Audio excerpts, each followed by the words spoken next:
مين اللي بيزعق ده؟ ليه يا ابني كده يا ابني؟ ليه تفرقع الجنين؟ ليه تفرقع البالونه؟ طب نجيب لها بالونه منين دلوقتي؟ نفترض يعني افرض مفيش بقى بلايين ده زياده، نعمل ايه؟ ده اكيد منك. اوعى تكون وقعت، دي حامل.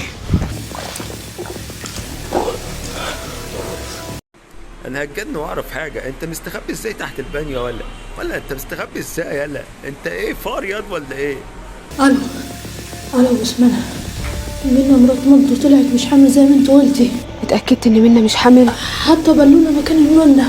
طب صورها بقى عشان اخوك ده مش هياخد بالكلام. ماشي حاضر، هصورها.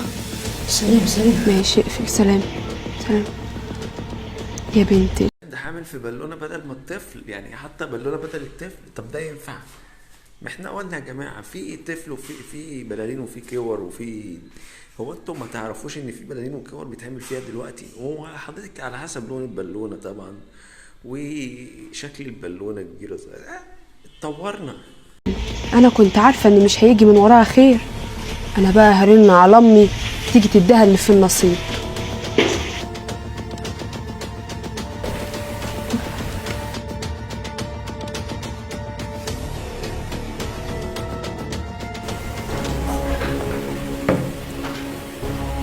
ايه في ايه؟ ما تخشش يا مندو، ما تخشش. ما اخشش ليه؟ انت كنت بتزعقي ليه طيب؟ الارض فيها صابون اتكب على الارض من غير قصدي علشان ما تتزحلقش.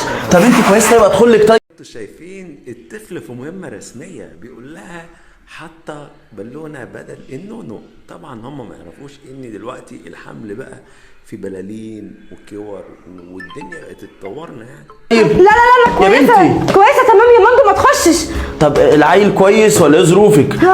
تمام. روح انت بس يا مندو وانا جايه. متأكدة؟ طيب مش عايزة حاجة؟ يا مندو روح بقى اسمع الكلام. طب ما اقول لك على حاجة، خليك انت يعني بره وانا هظبط الدنيا. يا مندو روح بس عشان خاطري دلوقتي، علشان معلش يا مندو روح بس، انا هعمل حاجه وجايه.